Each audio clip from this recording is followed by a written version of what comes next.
right, let's begin the session. So again, welcome everyone. Welcome to this session today. We are talking about unlocking the potential of Gen Z today. I'm your speaker or presenter today. My name is Jackie. So I have been in the industry for just over 7 years, specializing in assessments, especially in young graduates program as well as scholarship program. I do have quite a bit of experience in this area, so I'm just hoping to be able to share a little bit more insight with you, especially for those who are very interested in expanding or just to get a little bit more familiarized with the young graduates market today. And here's my profile. I have a root in occupational psychology. I'm an associate of the British Psychological Society as an MBPSS. The rest you can see on the screen. I'm not gonna delve too much into it. Let's look into what we have today. So just to begin with, here are some of the graduates and scholarship programs, some of the more prominent ones that I have run in the past. These range from about 300 plus applicants to up to more than 60,000 applicants, covering areas such as banks, mining companies, FMCG, insurance, telcos, and non-government organizations as well.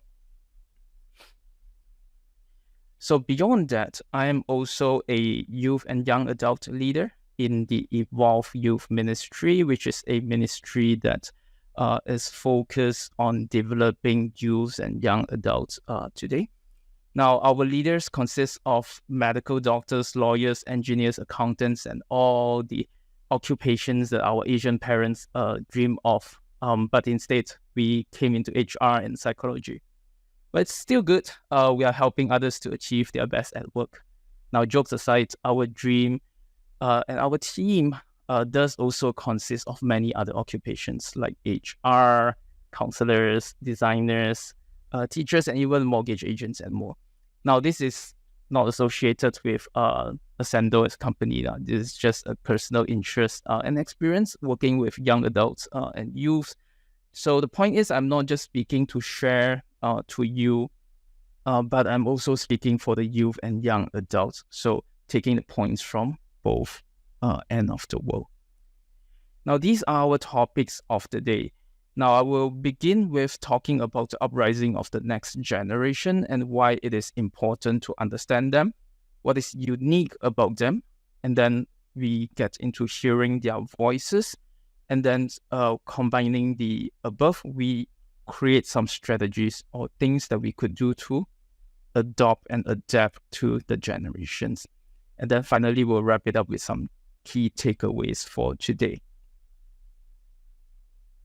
Now, first, let's start by looking at something interesting, what I would like to call a complaint of a middle-aged old man or an uncle. Now, this comment says, the children today, they now love luxury, they have bad manners, and they have contempt for authority. They show disrespect for elders. Children are now tyrants. They are not the servants of their household. They no longer rise when elders enter the room. They contradict with their parents. They gobble up their inties at the table, and they cross their legs and they tyrannize their teachers. Now, who do you think have said the above? Now, let's run a poll in the chat. So navigate to the right side of the screen. You should be seeing several tabs. First being the chat, second being the poll, and the third being the handout. Now, my colleagues have just put up a poll in the chat that asks which generation has said this. So the first answer is millennials, which is anywhere between 1981 to 1996. The second being the Gen X, which are people from 1965 to 80, and then baby boomers and silents, or if you think it is the older generations. I'll give everyone 2 minutes to vote. Who do you think have said or have complained as such? So bear in mind, if the baby boomers have written this, they are probably talking about their next generation, which is about probably between Gen X and millennials. And if Gen X said this, it's probably talking about the millennials or the Gen Z, and so on and so forth. Now I see some answers are coming in. So it is quite an equal voting. Now it is chasing up quite a little bit. It's quite interesting. Most of us thinks that it is the Gen X who said this and baby boomers. Now this is not a competition about who is the better complaint writer or so, but it is interesting to see actually it is quite equal between millennials, Gen X, and baby boomers. I'm just going to give everyone 1 more minute to vote before I reveal the answer. No one thinks it is the silent generation or older generations. We all think it is the millennials, Gen X, and baby boomers.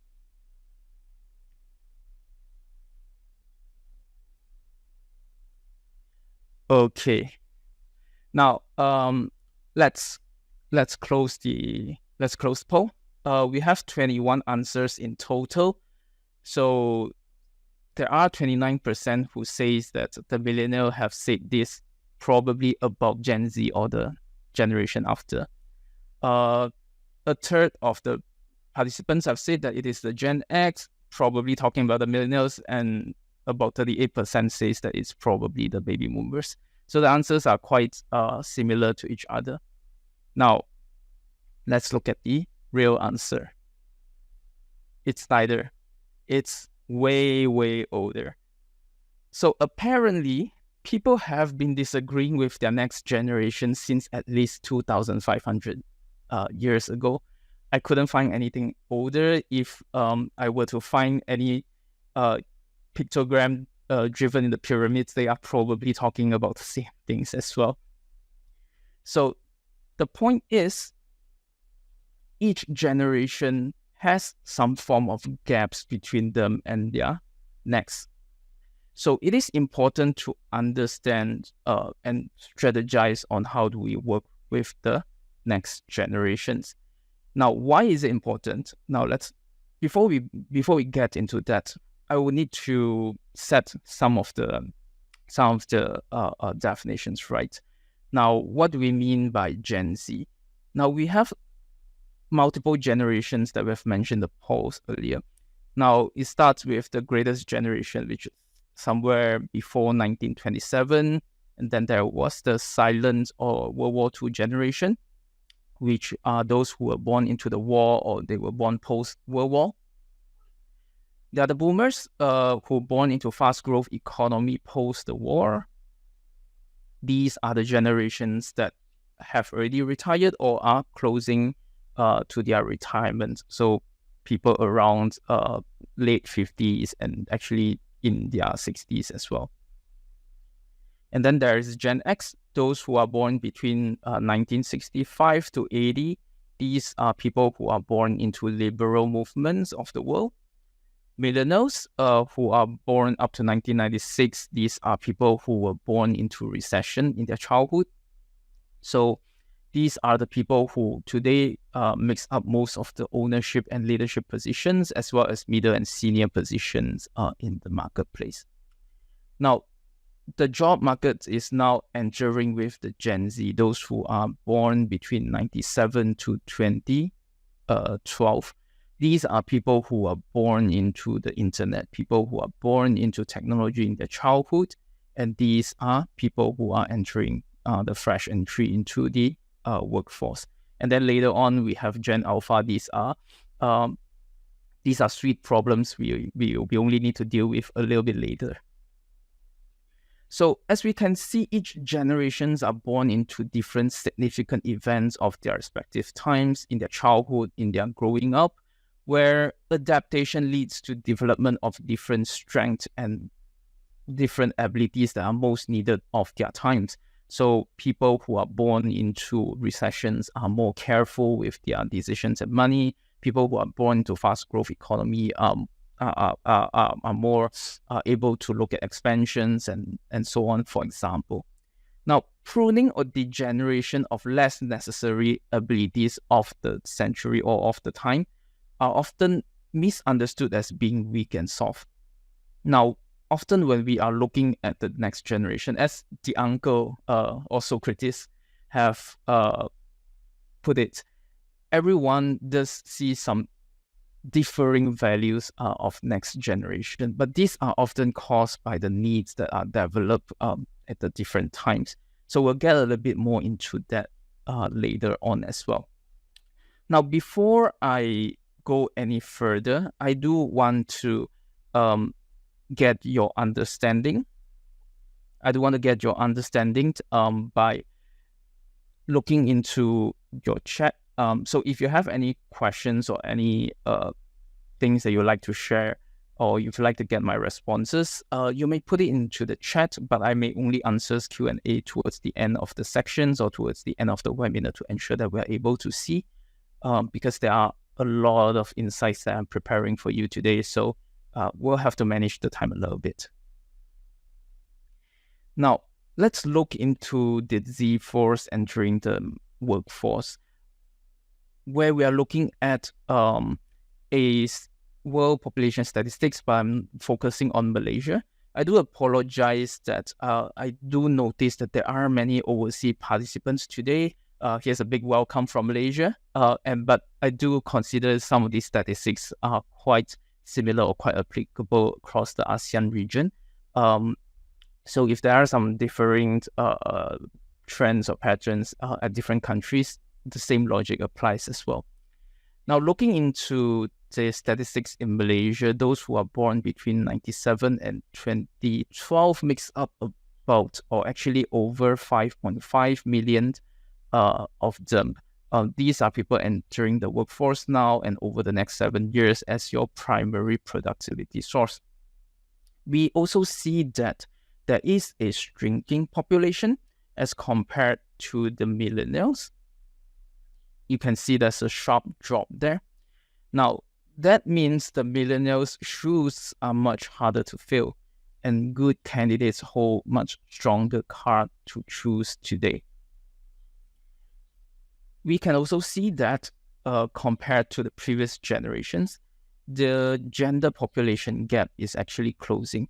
Now, at least for Malaysia, we see that there is a surplus of male, and hence females are always lesser in numbers as compared to the males, up to the higher life expectancy, because we all know that females make better decisions and they live longer. That's a joke, but we do see that as a trend. Now, for the Gen Z generations, we do see that the gender gap is closing.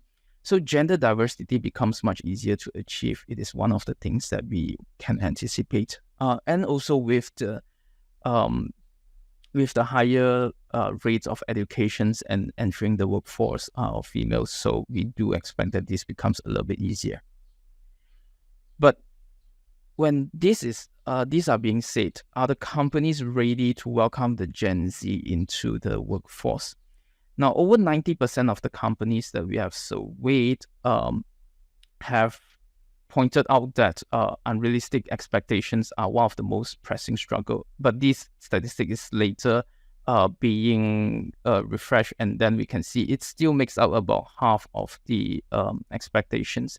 Now, we have surveyed the participants or the participating companies. Over 30 to 40 companies have responded, and we have seen quite a large number have responded.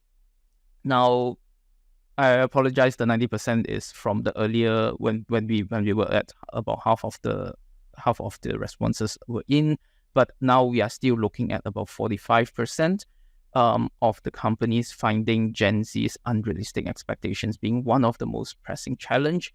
And some other areas can be seen around creating a wow experience for them, or competition from other employers being some of the challenge, with cultural fit being a small percent of the organizations.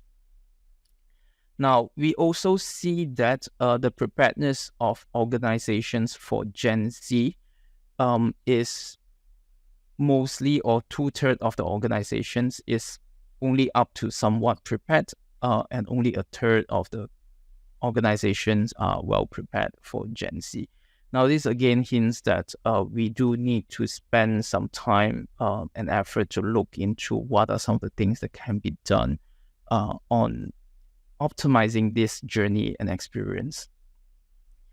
So from the same survey, so you have also been asked to share your first impression of Gen Z, and these are some of the responses that you are given to us.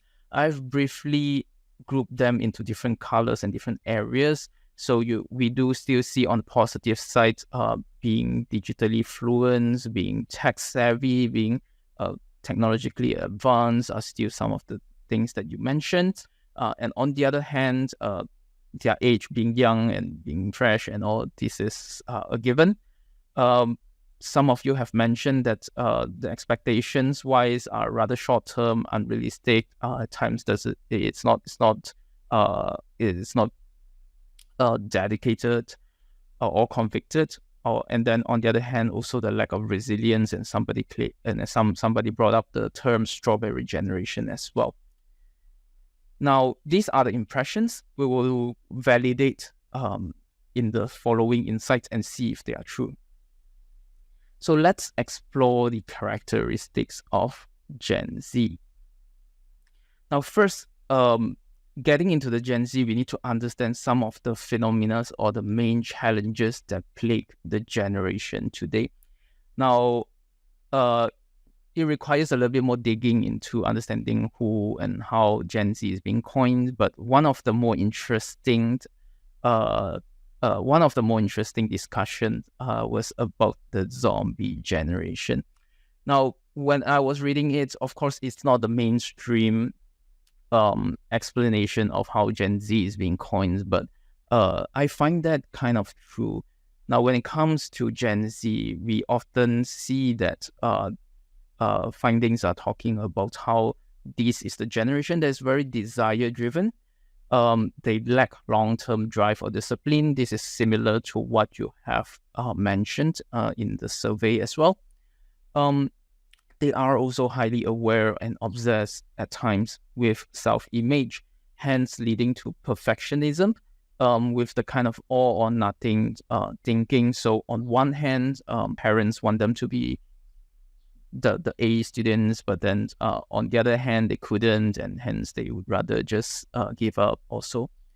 Now, the American Psychological Association and JAMA has also quoted Gen Z with the weakest mental health among the generations, which means that the prevalence of mental illnesses, clinical mental illnesses, is much higher compared to the other generations. We also observe some global dystopian observation, and these are all in the first world country. Thankfully, we are not in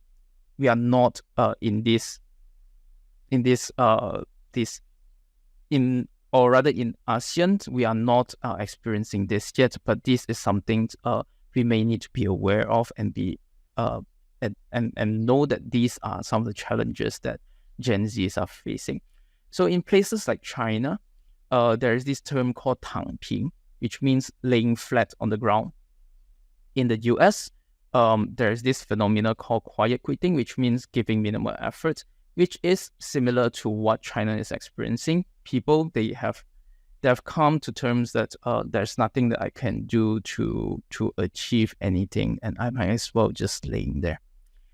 In the UK, there's this thing called goblin mode, which is giving up on societal norms, ignoring everything, every expectations that the society is giving to me. I just want to embrace basic instinct.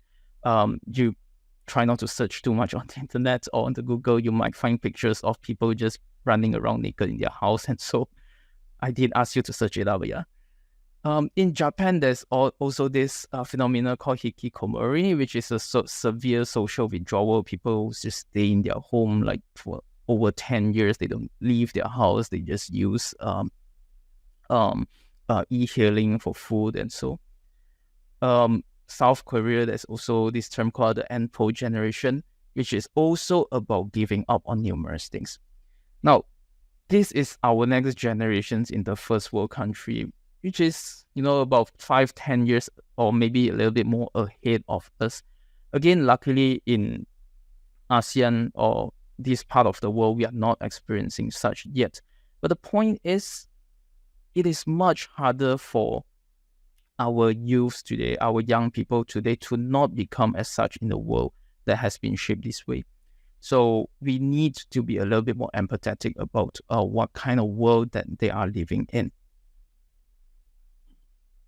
We understand that earlier when we were talking about each generation being shaped by the world that they are born into.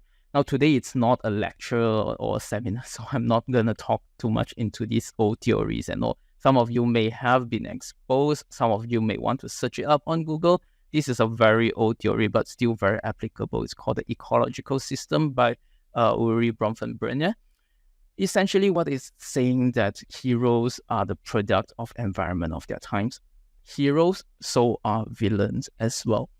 Each person is affected by not only by their immediate connections, but the connections between their immediate connections, which are in your micro and meso system, and then furthermore the larger environment, your workplace, your school, and then even larger environment, you're looking at public policies, we are looking at the governments and all, and then the even larger, which are, things like COVID, things like societal movements, things like recently Black Lives Matter, all the political correctness, all these kind of things are in the chrono system.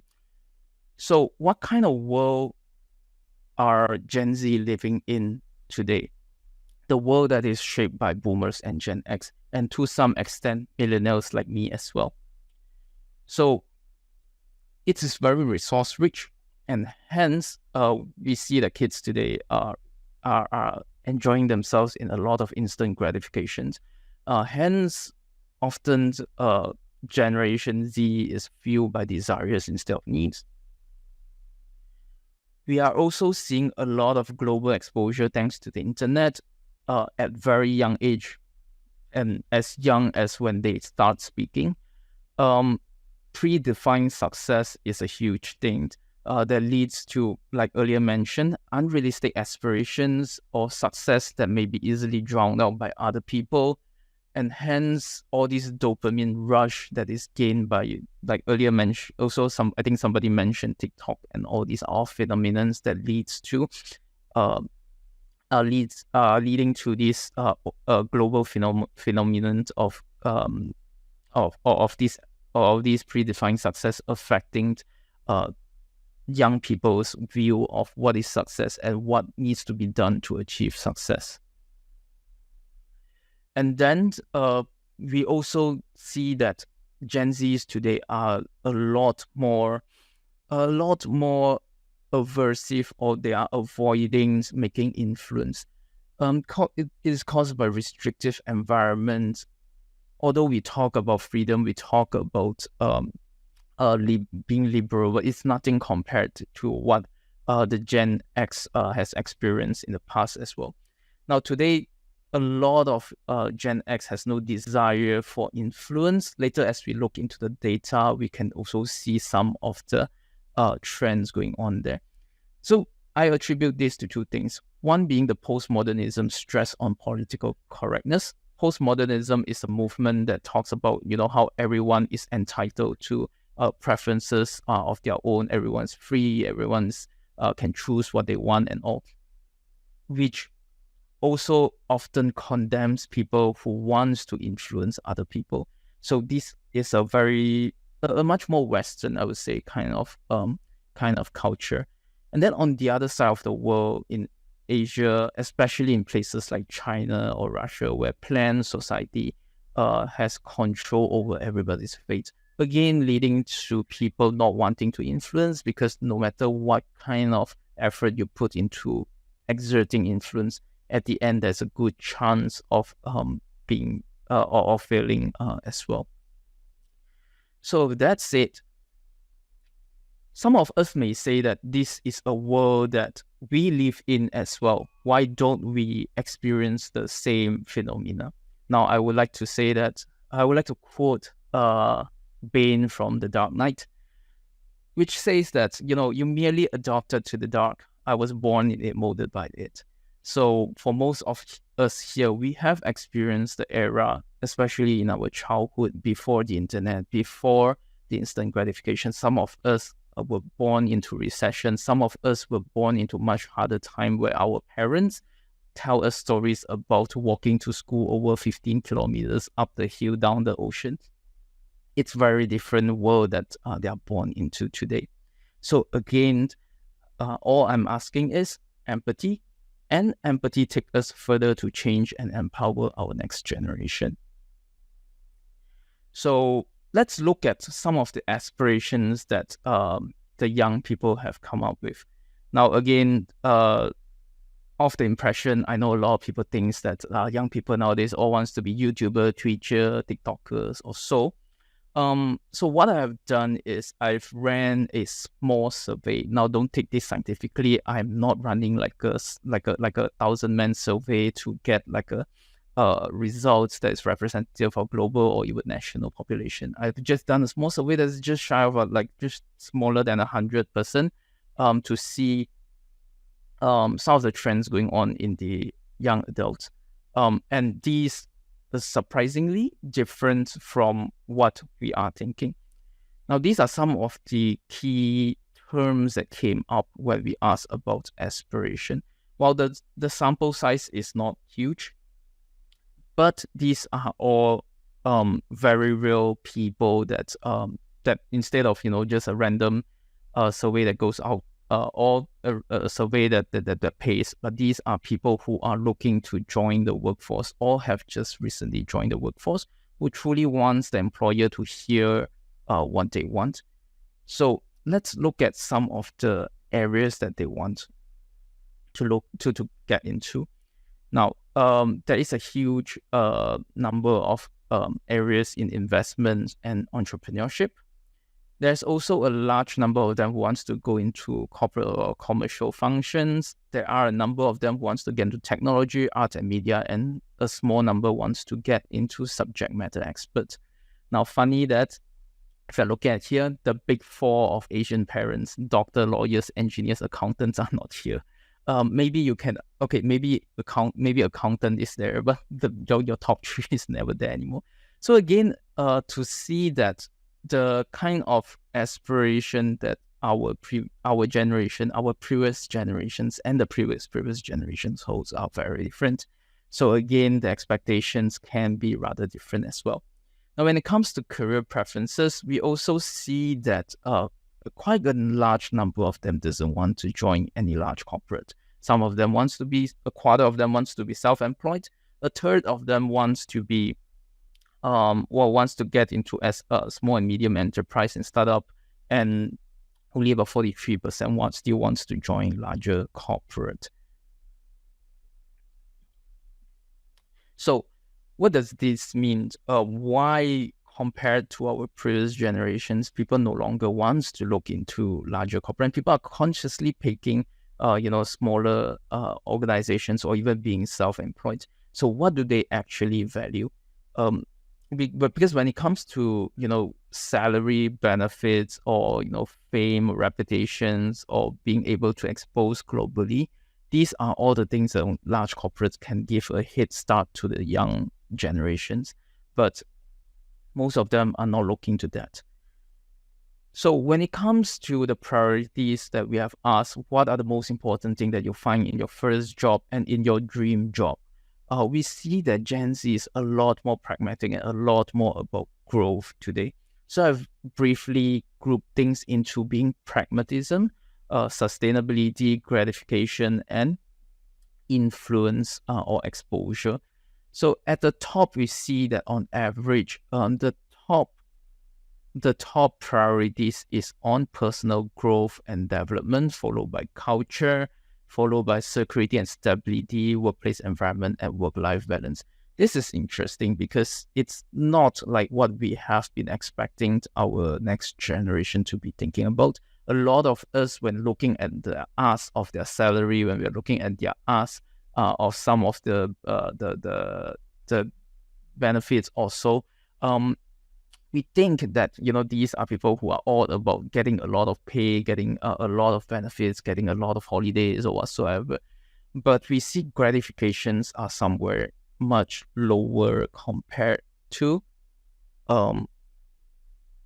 things like growth and development. Now, I will explain a little bit more about why this is the phenomenon later, but just keep that in mind. Pragmatism, sustainability, growth, these are some of the keywords that comes up as some of the top priorities of Gen Z. Now, then we can call back to what we have spoken about in the global phenomena. In your impression, Gen Z does not care so much about influence, does not care so much about travels, and does not care so much about fame and reputation today. And I would say that this owes to the last 3-4 years missing in the human history when COVID hits, when everyone stopped traveling, when everyone stops going out and all. And this has definitely drastically changed what are the kind of things Gen Z now today wants and what are they comfortable about. This is also one of the main reasons why I did not want to just go online and just search for some of the research that have been done, studies that have been done about what do they want, especially those studies that were done pre-COVID, because it's very different in certain sense when it comes to collecting primary data and those meta research. So, of course, you are still free to search up. You can find a bunch of studies on the internet, mostly in Western world, about what kind of things the Gen Z wants today. But this is something that we find locally in Asia. So with that said, we can summarize a few qualities of Gen Z that we have observed. So the first thing is, yes, like most of you have mentioned, they are digital natives. So they are resourceful. They are also the ones who intuitively finds a digital solution when it comes to exploring problems. The same problem given to a boomer, a Gen X, a millennial, and a Gen Z. Some of us may draw on our experience. Some of us may draw on our network. Some of us may draw on our subordinates. But Gen Z is the one who would be the first to tell you AI can do this, or some website can do this, some app can do this. So it is very resourceful to have them in this manner. Purposeful and accountable is their idealism. So relatively compared to the various generations before, these are also the people who cares more about diversity, who cares about ESG and environment and social and as well as your social responsibility. And then these are also the generation who is a lot more pragmatic and cares a lot more about justice and fairness. As we can see in our previous findings, they are also the generation who is willing to take a hit for growth, but this growth cannot be arbitrary. Now, in the past, us or the generation before, we are okay with joining a company who would promise that you will grow in the next 2 years. After the 2 years, you will grow into something bigger and all. But for Gen Z, they want to see it being put down on a piece of paper or being put down somewhere that they can see what the growth path is like. Arbitrary promises or things like, after the 5 years of working here, you go out, your value would increase by 3-fold or something, doesn't work on Gen Z as much anymore. They are the generation who is now facing constantly rising inflation as they are just stepping into the job market. So compared to us who have already saved up some money or have owned some assets or whatsoever, who have some sort of financial safety, these Gen Z today are entering the job market with the highest rate of inflation outside of war in the history. So naturally, when it comes to asking for the pay, when it comes to ask for the benefits, there are some form of stress on them as well. And then on the other hand, this is also a generation that cares a lot more about justice and fairness, hence transparency in processes and in their employment is something quite important as well. All right. Now, we will then look into how do we import these qualities into our organizations. Now, joining a company-wise, these are some of the main source of knowledge about companies that Gen Z has told me. Now, number one source of learning about a company, unsurprisingly, is LinkedIn. 91% of them says that they use LinkedIn to study about company before applying to them. This is followed by search engine, family and friends, which is surprisingly quite high considering most of us think that they have no social life. But most of them actually, have friends and families recommendations as one of the primary source of knowledge about companies. Later on, we can talk a little bit more about this. This is followed by other areas, things like university career counselors, also again connections, then only followed by company websites and Glassdoor. The rest are mere 10-15% of them would consider going onto your WhatsApp or YouTube or Instagram, or even your traditional job ads or newspapers or job sites are no longer places that they patron to learn about an organization. All right. Then on the other hand, what are some of the top preferred process of application?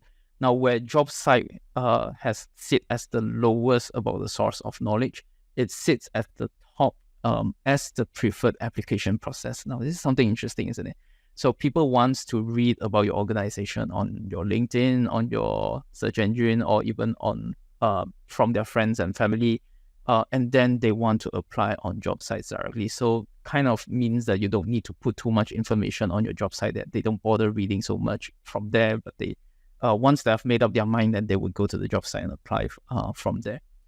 A large number of them, apparently 71% of them, actually wants to get into an organization via referral or to apply via referral. So most of them are actually interested in, or are more interested in being referred into an organization. So again, building up that network of Gen Z is also very important for organizations to pick your top, the cream of the crop into the organization. Then followed by things like emails, and all these are much lower compared to the rest. All right. Then in terms of application process-wise, we also see that some of the trends are becoming more and more prevalent here. So first is most of the candidates, they would not want to wait beyond 2 weeks when it comes to application process. Beyond 2 weeks, they are going to start giving up on your organization, look for other organizations. 3/4 of the candidates also apply for at least 5 companies, with almost half of them applied for more than 10 companies. So we understand that today, when it comes to graduate program, when it comes to graduate hiring, the competition is definitely there. First, we are competing with, so first we need to give up on the quarter slice of cake who wants to start their own business. Then we need to give up on the 33% who would probably wants to join some smaller SME companies. And then the rest of the 40-ish%, we still need to split between many companies, or at least 5 to 10 companies splitting the cake with us. So it is very difficult to secure your top candidates. Now, I see a few interactions or questions in the chat. Let me get to that. So the first is from Abdurrahim, asking about what strategies can organizations use to effectively attract Gen Z in this highly competitive market. I think this is a very right time to bring that up. I will talk a little bit more about the strategies later in this sharing as well. Now, getting to the next one is about managing the expectations without compromising the incumbent employees? Now, that's a very interesting question. Again, this one I may answer perhaps a little bit later after I share about the strategy. Survey, it says Gen Z is not as resilient. Any tips on how to manage work expectation and ability to cope with it?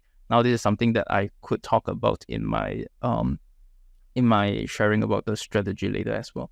So we are asking all the right questions to enter the strategy section. Now, before that, maybe the last part is about the retention of Gen Z as well, which is kind of related to what we are asking about managing them. Now, 95% of the Gen Z does not foresee themselves staying for more than 5 years. I think it's not just the Gen Z's expectation to manage, it's also our expectations to manage as well. So more than half, or about half of them would stay for only about 2 years max. So whatever we want to do with them, we need to control or manage our expectations, and also manage what we could provide to them, and what we could provide for those who are willing to stay for longer. Now, a small number of them wants to stay for more than 10 years. That's very surprising to see, but I guess it's marginal compared to the 95% who does not want to do that. Now, over half of the Gen Z considers the lack of room for growth and salary the top 3 reasons to leave an organization.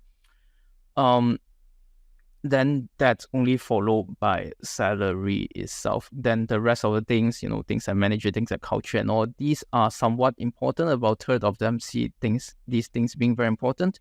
And then beyond that, things like environment benefits and colleagues and location and all these kind of things are not as important once they have joined the organization. So what are the steps that we could take to strategize and to unlock their potential? So let me just bring up 3 most important things that we need to prioritize when it comes to attracting them. So first, candidate experience is definitely something rather important. Good turnaround, valuable takeaway from the process is something that will elevate their experience. Having an experience that stands out from your competitor, this is one of those things that you want to do to attract them against your competitors. And then earlier we see that referrals and their friends and families are something that they value a lot. So encouraging word of mouth is something that you want to do during the candidates the application process as well. Values should be communicated beyond just having a corporate playbook or having some of the poster on your lift or on the way up, or some banners everywhere in the office when they come for interview. But it's how the values are being lived out by the recruiters or the HR or people that they meet during the entire application process. Whether you practice fairness, whether you practice transparency, whether you practice eco-friendliness or diversity, these are all observed during the application process. And then finally, growth. We all talks about growth. These can only be communicated through availability of access to development. And often, growth opportunity is not properly communicated. Their career path or the design of the program is not clear enough for them.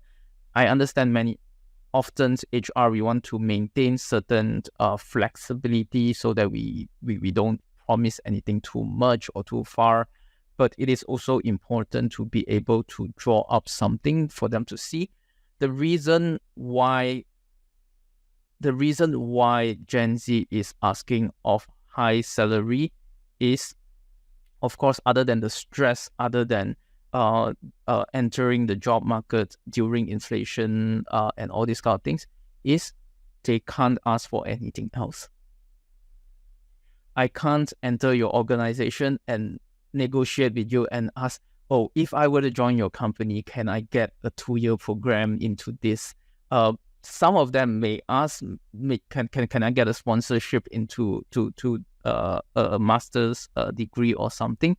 But most of the time, for organizations, L&D, it's not something that's negotiable. the only thing that they are able to ask for is salary and benefits. So that goes to managing expectations. If we are tied to if we tie Gen Z's expectations to merely financial expectations, and we just follow whatever that they ask, we ignore that they actually need, mentorship, they need support, they need all these kind of things that can provide value to them. And we merely, just because they're asking for money, then I'm just managing expectation in terms of money, in terms of salary. It's going to be bringing us just into a vicious cycle. So the point is, look into growth opportunity, drawing up a strategy into that as something to offer back as a value to the candidates or the applicants. So I hope that answers some of the questions. That will give you some insight into thinking of what you could do. Now, I'm just going to share a few things that us at Accendo here we do. So one of those things that we do, because that candidates, they love using online applications instead of any other form or manual applications. So that, or even sending in your resume or get on an interview or whatever. So now the number one things that we always get our clients to do is to use an application tracking system. Now, in here, we use this thing called Simplify. It's developed in-house. It provides the candidates with a branded experience with your logo, your language placed up everywhere. It comes with dynamic questions that ensures that the candidates are not answering questions repeatedly, but answer only the key questions. So, when I ask about your results and you select SPM, then it only asks for your SPM result and won't ask for your, your O levels, won't ask for your other things as well. It enables automatically filtering and scoring, so you can automatically select from the top of your pool who are the most qualified, the best candidates. It enables success notifications where candidates meet all the criteria, then you can automatically proceed them to the next stage, or courteously reject those who are unqualified. And this is important. The worst experience that you can give to a candidate is to ignore them or to neglect them and to leave it to wait for the next step and then just leave them there. We also understand that it's very difficult to communicate to every single candidate, especially when, say, for example, one of the most recent graduate program I've run with an Indonesian mining company was 60,000 applicants in there. And then they are only selecting a handful of them. So imagine majority of that 60,000 people who didn't make it into the program going out and say, don't apply for this company next year. They don't reply you. They just ignore you. So managing those unsuccessful applicants is equally as important as managing those who are successfully applied into the organization. So having these notifications to tell them, sorry, but we don't want to waste too much of your time. We respect that, this is an important time of your life to apply for a job. And also it creates a positive experience to help them to maybe eventually they might come back to you and as an executive leader. Having an applicant tracking system like this also enables pool analysis. Today, I don't have much time to talk too much about it, and I'm noticing the time, so I'm just going to go a little bit faster here. It enables pool analysis, so you can be a bit more targeted in terms of how you want to place your ads or what kind of efforts you want to put into attracting talents as well. I do notice that there are a number of questions in the chat. I may answer them a little bit later, so let me just finish with the main content. With Accendo, we also offer something called a graduate assessment suite. This will help you to look into the personality and motivation of the candidates, also about their cognitive agility as well. So this is a process that would also help the graduates to feel that they're being treated a lot more fairly and more transparently because you're using a proper process instead of a subjective process to choose them. There are also adaptive questions, so candidates, they don't have to spend too long. It's less than an hour kind of process. The process is also engaging because we also incorporated game-based assessments into the process itself. Here's a bit of a view of how it kind of looks like. So you have this game called Shortcut, which looks into their problem-solving ability. Resemble, which looks into problem-solving as well. Here they don't need to mentally rotate images to recreate images using some puzzles. Something called grid log, which is a bit like a Tetris, but then you just fit stuff into the grid. Proof it, which looks into their verbal knowledge and how fast they read and picks up areas where it doesn't make sense. Tally up, where we look at their ability to quickly calculate and quickly create mental shortcuts to calculate things. And also numberables, which also looks into numerical reasoning as well. So with all that, what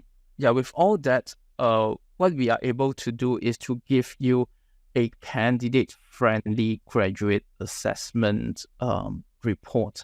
So which covers several things, including some of the important traits that Accendo has identified for the graduates. So things like teamwork, working together, things like planning and prioritizing, things like innovation, things like communication, proactive, and being adaptable.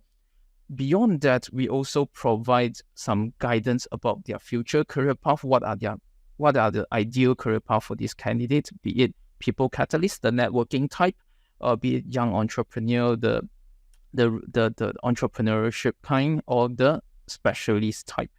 So these are also the reports that can be downloaded by the candidate immediately after they finish the assessments, so that they can take away as a feedback and they can share if they want to among their friends, to say, hey, I've been through these assessments while applying to this company. I learned a little bit more about myself, my personality, and the career path that my personality best fit into. So here's some of the positive candidate experience, and you can search it up in LinkedIn that some candidates who applied for Axiata Axiata Young Talent program recently, or previously 2 years ago anyway, that they're describing about the experience and things that he learned about himself in his traits, his agility and career path as well. Now, beyond that, I'm not going to spend too much time on this. We also do assessment center, which are physical assessments, can be physical or virtual as well. That consists of multiple exercises, including things like role playing, things like case study, presentation, group exercises, and so on, to give the candidates a bit of a real world simulations of what it is like to work for the company. So it includes a bunch of benefits like the experience itself, giving them a self-awareness, doing employer branding or sharing with ambassadors in the assessment center itself. It also helps with discovery of more in-depth insights that cannot be found by just self-filled kind of assessments. So all in all, we put everything into the selection funnel to see that this is a sample distribution. When you have about 2,000 applicants comes in, about half of them pass the screening criteria through our applicant screening, the applicant tracking system. So 1,000 of them who walks away, you ensure that they walks away with positive experience. The 1,000 who left, you invite them to assessments. And the top 10 who completes the assessments get invited into AC. So 900 of them who didn't make it, at least they walk away with good feedback report. The top 20% selected from the AC itself goes into the final interview. During the AC, those who didn't make it also walk away with a well-branded impression of your organization. And then let's say 90% of them during the final interview, they accept the offer, then get about 18 of them left as well. This is just a sample distribution. You may play with a different ratio and different criteria to get people in as well. Now, the point is, it's important, the first most important thing, especially when we talk about strategy to manage or to, you need the cards, because now the cards is stronger on the Gen Z side because you don't have as many Gen Z as the millennials. So in order to get your top candidates from Gen Z, now first I would say you can never eliminate. There are good and bad the chances of there being good and bad candidates in every generation. But what you want to do is to maximize your opportunity or chances of getting your top candidates in the pool in the market itself. So the number one thing would be to ensure you have a large pool size. So you are able to consider how large your pool is. You need to consider how do you source your pool, and can you afford to keep the pool open for too long, because there is also the 2 weeks period. If candidates don't receive any next step within the 2 weeks, then they leave the pool as well. The overall quality of the pool, and can you afford to screen out majority of the candidates? In terms of competitions, who are you competing against, in securing the best candidates? So if the competition is high, then obviously you may need to put in a little bit more effort. You may need to do things a little bit faster to ensure that they are the top candidates are still within your grasp as well. So when you have the best pool, when you have the best candidates, then the problem is no longer how do you manage them, it's how do you source them. Sorry, I'm going a little bit faster because we only have kind of 2 minutes left. For those who can stay for a little bit longer, if you're interested, you can see the rest. But for those who can't, I'm sorry. But now we are just towards the end. Now, retention is not the main topic today, so I'm just going to quickly go through. Perhaps next time we can talk a little bit more about retention or management of them. Now, number one thing would be to be transparent and to be very clear in terms of the career path. Not just for the Gen Z, but also for everyone else, so that they understand that this company works this way.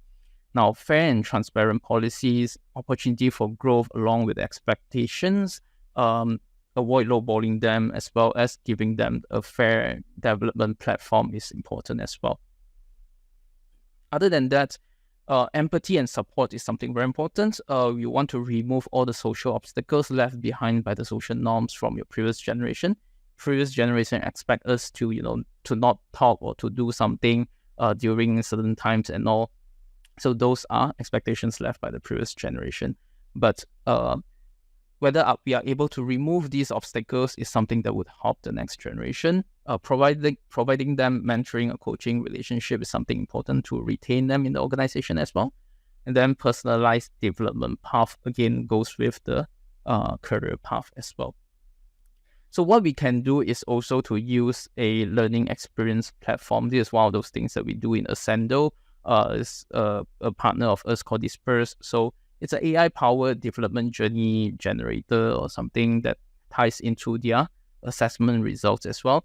So give them a platform to assess vast learning content on digital leadership, functional mindset skills, or from basic to advanced levels. So they immediately have access to all the courses from LinkedIn, Coursera, and all the different areas as well.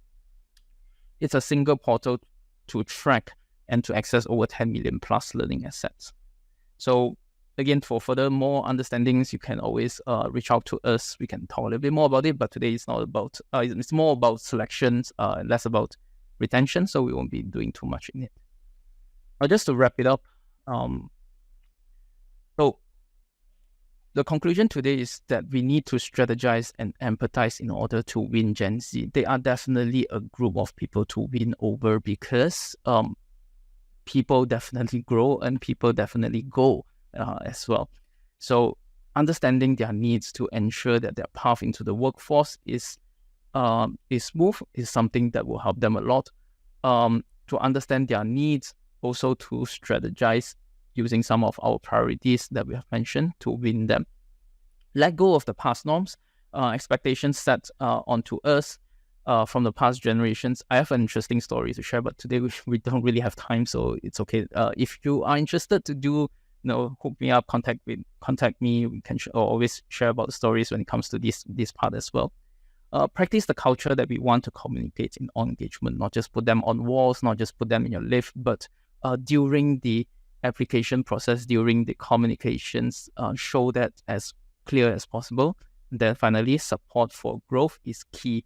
So mentorship, relationship that supports them, retains your top talent. Having a plan or the path for development is more attractive for them than salary higher than their peers. This is not easy to communicate, and this is not something that they can ask. So you do need to show this value so that instead of asking for pay, they see that there are other things that can be given to them as well. And this is more competitive than some of the other things as well. Okay, with that said, that is the last part of my sharing. I am just going to get into the chat to see some of the questions that have been asked. So, okay. Now, I noticed that the time is slightly over the noon. I know it's lunchtime. So I'm just going to ask if you could stay for about a few more minutes to interact with each other, and we can answer some of the questions that are here. Okay. Now, the next question is from the survey that is that part I think is already kind of answered. Managing their expectations, about managing our expectations as well. Gen Z concerns a lot on the fairness, like black and white, and how their personal development. How should we promote it during the recruitment process? I think that is a very excellent question. Now, fairness, first is practice, and second is how do we communicate. Now, practice-wise, use as many objective process as possible, so less subjective process. And if there is any limitations, any criteria, or at times that if there were things like quota to fill and all, don't be afraid to properly put things down. And in terms of development and growth path, it's good to put things into like a playbook, or if you have like a microsite so some of our clients in the past, they have created microsites for their graduate program, or when they're hiring graduates. Something simple, doesn't take too long to do, maybe a week or so if you are using things like Google Sites and all, to kind of put things down into what is your step 1, step 2 after 2 years, what do you do, what are the things that you do, if you are hitting all the expectations, if you're meeting all the expectations, here's what you can expect in terms of the range of your growth, or those kind of things. Do put things down, either if you want to do it in a playbook, so to keep it physical, or if you want to do it online, or if you want to communicate, even sometimes during assessment center, some of our clients assign an ambassador to come into the assessment center to keep people engaged while they're waiting, to share with them how their journey the last 2 years as a graduate in this company has been. So my first 2 months I was doing this, by 6 months I was doing that, and then by a year my manager has given me this and this. So having some of your existing graduates, I'm sure some of them are really good, and some of them you have been managing them very well, but how well is that being promoted? Can we invite some of your existing graduates or some success stories to share them out, be it in the form, be creative, be in the form of physical sharing, be in the form of even a video or a podcast that Gen Z likes to go to today. Get a bit of sharing that can be distributed on your recruitment site, on your applications process, would be something that's very helpful as well. All right. Okay. I hope that answers the questions. If you have more questions, do feel free to keep them coming. Again, I noticed that the time is quite a bit above the noon time. So for those who does not have any questions, who have gotten enough of these sessions, I thank you for joining the session. But there is also handouts that you can take away. So there's a sample graduate report and some graduate assessment details that you can download as a takeaway. So do feel free to download them and give them a look.